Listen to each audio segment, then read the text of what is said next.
Good evening. Welcome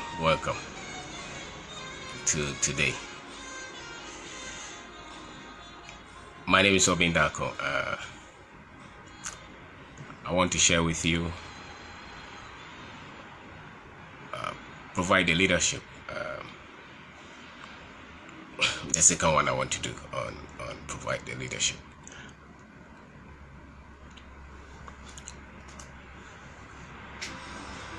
Knowledge is like water to a plant. Just as knowledge or just as water is to the plant or the seed, so is knowledge, good knowledge, quality knowledge, to the soul of a man. Life really is about continual increase in knowledge, in understanding, in wisdom. Things get tough in life when we stay at the same level of understanding, of knowledge, of wisdom. The moment we get to increase in knowledge, that is towards that which we are trying to do. The moment we get increase in understanding and wisdom towards that which we are trying to do, we seem to become better at what we do. The country we live in, we've been conditioned to be less aggressive, to be not too there beyond our borders, beyond our town, beyond our country. Courage is not really something that we place that much premium on in terms of people daring to achieve anything with their life. Business really is not something that we so wish people should enter into. If you look at how we have structured our business environment, you look at the idea, you look at if the idea is working, you look at the financing, you look at the government agencies that you have to deal with to get your idea or your business going. It's almost like you don't have to start any business. And I can understand why people really don't really want to dare to start any business, because it's not encouraging. It's not encouraging at all. And it's not even of any dignity, or of any class, so to say. If you look at the things that we celebrate so much here, people starting something in terms of business is not that much. It doesn't have that history. It's maybe now that some agencies are trying to, bring some kind of dignity towards people who try to start business. At least not the history I know. It may be different for the people who came before me, but the one that I have seen, it's like there are so many barriers as to that will not encourage a lot of people to dare to start any business. And so the common understanding that we get to here is that you don't have money, how do you want to start a business? Well, you should have money, that's why you are starting business. And you see it in our agencies, right from the registration of the business to the tax office to all the institutions that will come, the regulators that will come. We have structured things or knowingly structured things as if we are a developed country or developed continent. So we have not opened our arms so much to welcome people who can pick an idea and create a business or value around it that much. And I think that's why people hedge in terms of trying to start anything on their own. So most often you see people having side business, and then they work somewhere.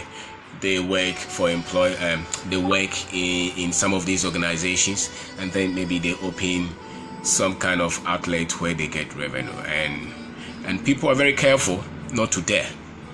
And so you see that we are not programmed to give a chance to anything completely and to see if it works out or it doesn't work out at all. You know, people are hesitant trying to start something because the understanding is that it may not work, and you can see a lot of reason in that. Because when you start, for instance, if you look at our cost of funding, our financing in starting businesses in this country, it's almost like nobody wants you to start a business. You know, nobody wants you to start a business. It's not sustainable. From the microfinance to the banks to everybody. 30%, 40%, 50%, 60%, 70%. It's not doable. You know, yet in countries which don't so much even need people to start businesses, so to say, because at least they have a lot of things that they've been able to do, are still trying to create very good environment for businesses to start and for people to dare all out. Ours is not only the environment or the country that is not really ready to encourage you to come on board. We ourselves, the courage to even dare something 100% completely and try to see if it works or it doesn't work is not even in the thinking. So you see that there are very few who try to start anything. They start something almost at opposite fight, so to say, to the establishment, if I may push it that way. But if it's in you, if the business is in you, if the idea is in you, if you want to be an entrepreneur, then you have to look at all these factors. They are rare. The odds are really against you. That's why I think that a lot of people start right away by cutting corners, because that is seemingly the only option that we have. Because if you try to go honestly or truthfully, you are almost always not going to succeed. That is how it may seem. You know, because almost you're not welcome. You're not welcome if you want to start a business in our country. You're not welcome. It's now that maybe some people are trying to give some kind of prominence to, you know, startups and entrepreneurship and all that. But the real factors that will encourage people to try something and not to be bent quickly, or try something and go at it till you succeed, those rare factors are still have not still been tackled. You know, so you would have to provide that kind of leadership that is so needed, because you are entering into an environment that you are going to create something that will help it, but the same environment is not really ready for you. If you talk to any person, any young man who is trying to do anything on their own, those who are trying to do anything on their own with some bit of honesty, some bit of ethics in areas that the economy really need help, you know. Anyway, we almost need help in every area, because almost every area is green, almost every area is not structured. You pick any area at all: construction, agri, real estate, technology, retail. Almost every area is almost at the primary level. If you pick any, or if you talk to any young man who has tried to build anything, or any young woman who has tried to do anything, it's almost as if everybody or every system is opposite you. And I can understand why some people will start and within a year or two they want to go back, because they least assume that you will meet this kind of opposition, because people don't really share the stories that much. Would the country change, or with the society change to accommodate this thing that we so need, where we need to start to create businesses and jobs for themselves and for the country? Is the country ready? I don't think